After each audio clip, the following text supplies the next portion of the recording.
My ex used me for years to pay her tuition and bills. Now she's broke, alone, and begging the man she once called boring. I'm a 29-year-old guy. I used to believe love meant sacrifice. Maybe that's because I grew up watching my parents fight over money and stress, yet somehow still choose each other every morning. To me, love wasn't about flowers or grand gestures. It was about showing up, doing the hard things, and building something solid. Brick by brick. When I met Samantha, she was everything I wasn't. Spontaneous, confident, the kind of woman who made every room brighter just by walking in. She was a college student back then, juggling part-time jobs, rent, and an endless stream of deadlines. We met at a small diner where I used to grab coffee before work. She was sitting alone, scribbling notes over a pile of textbooks, and when she looked up, she smiled like she'd been waiting for someone to notice her. We started talking, and before I knew it, she was laughing at my dry humor, calling me safe, not in a bad way, but like I was someone she could depend on. That word stuck with me. Safe, reliable. I took pride in it. I worked long shifts at a warehouse, and money was always tight, but when she told me she was behind on tuition, I didn't even hesitate. I offered to help. She resisted at first, saying she'd pay me back once she graduated, but I told her not to worry. We're a team, right? I said, and she smiled. That kind of smile that makes you believe you're doing the right thing. Nights turned into months. Every paycheck I could spare went toward her rent, her books, her dreams. I didn't see it as a burden. It felt good, meaningful, like I was investing in our future. I thought love was about giving until it hurt. I just didn't realize how much that belief would cost me later. In the beginning, helping Samantha felt like second nature. I'd drop off groceries at her apartment after my shifts, bring her coffee before exams, and spend my weekends fixing things in her rundown place. She'd wrap her arms around me and whisper, "You're my rock." Those words kept me going. I wasn't rich, but I was needed, and that made me feel valuable. Over time, though, the line between love and responsibility began to blur. Samantha started leaning on me for everything: rent, car repairs, even her phone bill. "I'll pay you back when I graduate," she'd promise, eyes wide with sincerity. And I believed her every single time. I convinced myself that real relationships were built on sacrifice, but little cracks began to show. She'd cancel our plans because her study group was meeting. When we did go out, she'd scroll through her phone, half listening as I talked about work. Sometimes she'd sigh and say, "You should think about going back to school too. Don't you want more for yourself?" I'd laugh it off, but inside, it stung, because I was working hard for more. For us, one night my friend Mark pulled me aside after work. "Man," he said carefully, "you ever notice how she only calls when she needs something?" I got defensive. "That's not fair," I told him. "She's just busy." But his words stayed with me, echoing every time my phone buzzed with another, "Can you help me out just this once?" Still, I pushed those doubts down. When you love someone, you find reasons to stay, not excuses to leave. And I wanted to believe I was the kind of man who lifted his partner up, even if it meant carrying most of the weight myself. So I kept giving, because that's what love was, right? Giving until there's nothing left to give. It started small little shifts that I brushed off as stress. Samantha stopped texting me good morning. Our phone calls grew shorter, replaced by vague excuses about assignments and networking events. I told myself it was normal. She was nearing graduation. Of course she was busy. But deep down, something felt off. I remember one Friday night when I showed up at her apartment with takeout, her favorite Thai food. The lights were on, but she didn't answer the door right away. When she finally did, she looked startled, like I'd interrupted something. "You could have texted first," she said flatly. There was no hug, no excitement, just that blank look that made my stomach twist. Her social media told a different story. Photos of parties, new outfits, fancy restaurants, all captioned with hard work paying off. I knew where that money came from, yet I wasn't part of any of it. Not in the pictures. Not in her world. When I asked why she never posted about us anymore, she laughed and said, "You know how guys online can be? They don't need to know I'm taken." It sounded harmless, but the way she said it It didn't sit right. One night, as we lay in bed, I tried to talk to her. "Sam, do you still see a future with me?" I asked quietly. She rolled over, her voice muffled by the pillow. "Of course I do, babe. You worry too much." But her tone was flat, rehearsed like she was reading from a script she'd long stopped believing. I wanted to believe her. I wanted the girl who once called me her rock to still see me that way. But lately, felt like I was standing alone, holding up a future only I still cared about. And then she started spending a lot more time with her new study group. People I'd never met. People who, apparently, understood her better. Graduation day was supposed to be our victory. I took the day off work, ironed my one good shirt, and brought flowers, lilies, her favorite. I remember watching her walk across that stage, her smile wide and effortless, the crowd cheering. My chest swelled with pride. Every late-night shift, every bill I'd covered, every sacrifice, it all felt worth it in that moment. After the ceremony, I waited in the crowd, holding the bouquet awkwardly. When she finally spotted me, her expression flickered, surprise, then hesitation. Then that picture-perfect smile she saved for photos. "Oh, you came," she said, almost like she hadn't expected me to. That should have been my first real warning. Her friends surrounded her, snapping selfies and making plans for some fancy dinner. I assumed we'd go together, like always. But when I asked, she gave me a polite half-smile and said, "It's just a small thing with my classmates." "You understand, right?" I nodded, pretending it didn't sting. "Yeah, of course. You deserve to celebrate." That night I waited for her call. Midnight passed. Then 2, then sunrise. No message. No thank you. Just silence. The next day I tried reaching her, but she didn't pick up. A few hours later, I got a text, short, cold. Almost mechanical. "You've been amazing to me, but I need some space to figure out what I really want. Please don't make this harder." I read it over and over, trying to make sense of it. After everything, the money, the support, the years, I was reduced to a polite breakup text. That night, I sat on the edge of my bed, surrounded by unpaid bills and empty takeout boxes. Realizing the truth that broke me, she didn't want space. She wanted freedom. And I had unknowingly funded her escape. The first few weeks after Samantha left felt like falling through fog. I'd wake up every morning expecting a text from her, some kind of explanation that made sense, but none ever came. My apartment was silent now, the kind of silence that makes every little sound feel louder.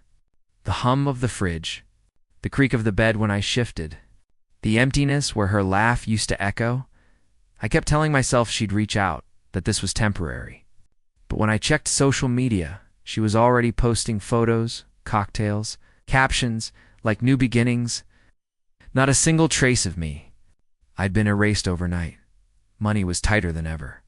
My savings were gone. All those months of covering her rent and tuition had drained me dry. I had to sell my old guitar just to make rent one month. Mark, my friend, tried to help me stay grounded.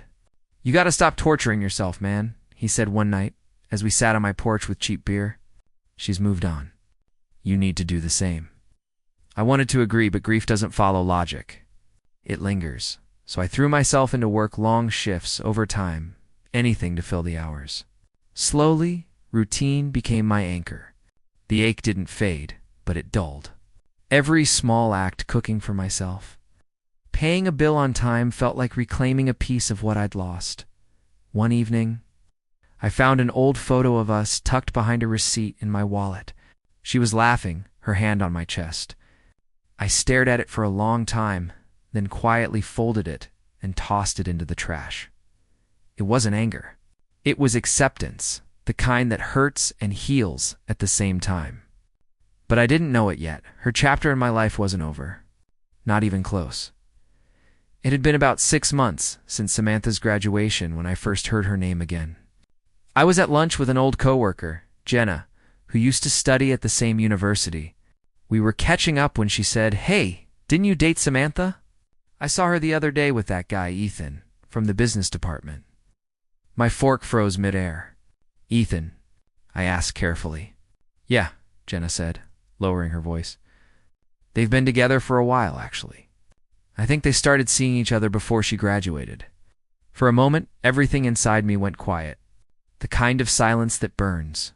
My mind started replaying the nights Samantha claimed to be with her study group, the way she'd dress up more, the sudden distance. It all clicked, every red flag I'd ignored now, blindingly obvious. I'd been financing her life while she built a future with someone else. That night, I scrolled through her social media, something I hadn't done in weeks. There she was, smiling beside Ethan on a beach trip, wearing a new designer dress captioned, "Finally, where I belong." My stomach turned. I didn't recognize her anymore. The girl I loved had vanished long before she left me. I sat in my dark apartment, staring at the glow of my phone, and whispered to myself, "You paid for this." The tuition, the rent, the vacations, all of it. I'd been the silent investor in someone else's love story. That realization should have broken me completely, but instead, it sparked something quiet, cold determination. If she could rebuild her life without me, I could damn well build mine without her. That night, I made a decision. I'd stop being the victim in her story and start writing my own. Once the numbness faded, something inside me hardened. Not bitterness, but resolve. I was done being the man people leaned on and left behind. I stopped checking Samantha's social media, stopped replaying old memories, and instead started working on something that had always been sitting in the back of my mind, an idea for a small logistics app I'd once sketched on a napkin. During a lunch break, my job at the warehouse gave me insight into inefficiencies, and I knew I could build something better. I didn't have much, but I had determination. I watched tutorials late into the night, coded through weekends, and read everything I could about startups. Progress was slow, but for the first time in years, every ounce of effort went into me. Months turned into a year. I launched the app quietly, expecting little. But within a few months, small businesses started reaching out. A local courier company loved it, then another one. Before long, I was making more from side contracts than from my full-time job. That's when I took the leap. Quit the warehouse, registered a business, went all in. My days were long, but the exhaustion felt different now, purposeful. My apartment, once a symbol of loss, became my command center. There were nights I'd sit on the balcony, laptop open, watching the city lights shimmer below, whispering to myself, "You're getting there." Mark noticed the change too. "Man, you're like a different person," he said one evening. "What happened to the guy who used to doubt himself?" I smiled. He learned the cost of giving everything to someone who never earned it. By my second year, I'd hired 2 employees. The business was thriving. I wasn't chasing love anymore. I was chasing growth, peace, and independence. And just when life finally started feeling steady again, that's when her name showed up on my screen. It was late on a Tuesday night when I saw her name flash across my phone screen, Samantha. For a second, I thought it was a glitch. I hadn't heard from her in nearly 2 years. The message was short. "Hey, been thinking about you lately. How have you been?" My first instinct was disbelief, then anger, then, strangely, curiosity. I didn't reply that night. I stared at the message, remembering the man I used to be, the one who would have dropped everything for her. That man was gone. But still, I couldn't help wondering what she wanted. 2 days later, I replied, "I've been good. Hope you're doing all right." A simple response, detached but polite. Within minutes, she was typing back, her tone familiar and oddly warm. She said she'd been through a lot, that she'd missed our talks and wanted to catch up. I agreed to meet her for coffee, not out of hope, but closure. When I walked into the cafe, I almost didn't recognize her. Samantha looked tired. The sharpness in her eyes had dulled, her posture heavier. She smiled when she saw me, but it didn't reach her eyes. "Wow," she said, her voice trembling slightly. "You look different. Successful." I nodded, offering a faint smile. "Things have been good." Over the next hour, she told me her story, how Ethan left her, how she'd been laid off, how bills kept piling up. There were moments she seemed on the verge of tears. I listened quietly, every word sinking in like slow justice. Finally, she looked up at me and whispered, "You were always the one who cared." I just didn't see it until it was too late. Her voice cracked on that last line, and I realized this wasn't just a conversation. It was the beginning of her downfall playing out in front of me. Samantha's voice trembled as she stirred her untouched coffee.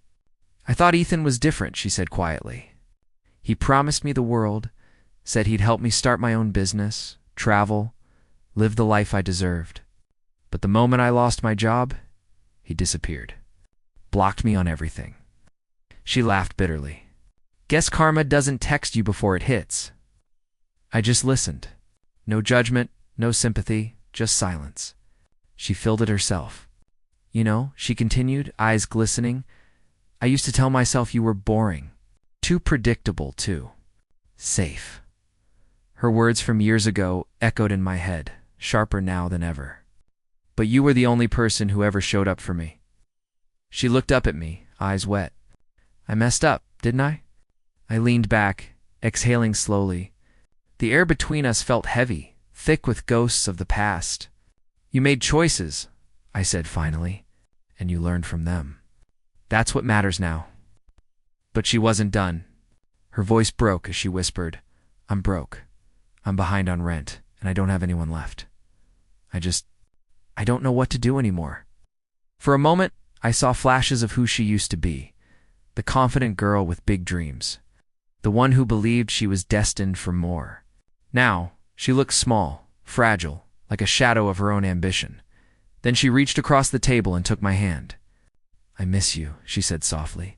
"I miss us. Maybe we could try again?" I stared at her hand resting on mine. Once, that touch would have made my world stop. Now, it just felt empty. I didn't pull away, not yet. I just looked at her, quietly wondering how the same person who'd broken me so completely could now look at me like I was her lifeline. And in that moment, I realized this was her rock bottom. But it wasn't mine anymore. That night after the cafe, I couldn't stop thinking about her. Not because I still loved her, but because of how different everything felt. Years ago, I would have jumped at the chance to fix things, to be her savior again. But now, sitting in my apartment overlooking the city I'd built my life in, I realized how far I'd come from the man who once begged for scraps of her affection. A week later, she called again. "Can we meet one more time?" she asked softly. Something in her tone told me she wasn't looking for closure. She was looking for rescue. I agreed, not out of hope, but to end this story the right way. We met at a small park near where she used to live. The air smelled faintly of rain, the sky streaked with gold from the setting sun. She looked nervous, her eyes darting as she spoke. "I've been thinking about us. About how I took everything for granted," she said. "You were always there for me. I didn't realize how rare that was until I lost it." I listened quietly, watching her twist her bracelet, the same one I'd bought her for her birthday years ago. "I want another chance," she whispered. "I've changed. I'd treat you right this time." For a long moment, I didn't say anything. The old me would have melted at those words. But the new me, he saw the pattern clearly. "Sam," I said finally, my voice calm but steady, "you don't miss me. You miss the safety I gave you." Her eyes filled with tears, but I didn't look away. "Love isn't about finding someone to save you," I said softly. "It's about finding someone who will stand beside you while you save yourself." The wind picked up, carrying away her reply before she could speak. For the first time, I wasn't angry or heartbroken. I was free. She looked at me like she didn't recognize the man in front of her. The silence between us stretched thin as she blinked back tears, trying to find the right words. "I know I hurt you," she whispered, her voice trembling. But I was young, scared. I thought money and excitement were everything. I didn't realize what I had until it was gone. Her words might have once broken me. But now, they just sounded like an echo from another lifetime. I stood up slowly, hands in my pockets. "You didn't lose me because you were scared, Samantha. You lost me because you mistook kindness for weakness." She shook her head, reaching for my arm. "Please," she said desperately. "I can be better. I know I don't deserve it, but I can make it right. You don't understand how lonely it's been. I met her gaze, not with anger, but with clarity. You're right, I said quietly. I don't understand. Because I stopped living in loneliness the moment you left. Her hand dropped. She stared at me, tears rolling down her face as reality set in. For a second, I almost felt sorry for her. Almost. But pity and love are not the same thing, and I'd spent too long confusing the two. I wish you the best, told her gently. Truly, but I can't go back to being the man who saves you. That version of me doesn't exist anymore. She didn't say another word, just nodded faintly, eyes red, and turned away. As I watched her walk off, a strange calm washed over me. No anger, no regret, just peace. For years, she'd been the center of my pain. But now, she was simply a memory, one I could finally let go of without flinching. And that's when I knew walking away wasn't revenge. It was closure. Months passed after that last meeting, and life settled into a rhythm that felt peaceful. My business kept growing. New clients, new opportunities, new milestones that once felt impossible. I'd wake up early, brew my own coffee, and smile at how quiet my mornings were now. No chaos, no anxiety, no emotional exhaustion, just purpose. One evening, I attended a local entrepreneurship conference, the kind of event I used to dream about when I was still clocking in warehouse hours. As I stood near the catering table, chatting with a few investors, I caught sight of someone across the room. For a moment I thought my mind was playing tricks on me. But no, it was Samantha. She looked smaller somehow, her once confident posture replaced by something timid. She hesitated when our eyes met, then forced a smile and walked over. "Hey," she said softly. "Didn't expect to see you here." I nodded politely. "Yeah, small world." She glanced around at the people laughing and shaking my hand, the team members wearing my company's logo. "You really did it," she murmured. "You built the life you always talked about." I smiled faintly. "Yeah, I guess I did." There was no bitterness left, no sting. Just distance and understanding. She fiddled with her bracelet again, the same one from years ago, and said, "I'm happy for you." Her voice cracked slightly. But I knew she meant it. I thanked her and excused myself to rejoin the group. As I walked away, I caught her reflection in the window, standing alone, eyes distant, clutching her empty coffee cup like it was the last thing tethering her, driving home that night. I realized something powerful. She once called me boring, but what she really meant was stable. Instability, the thing she'd mocked, had become the foundation of everything I'd built. Love had taught me pain, but pain had taught me peace, and that was worth everything she took.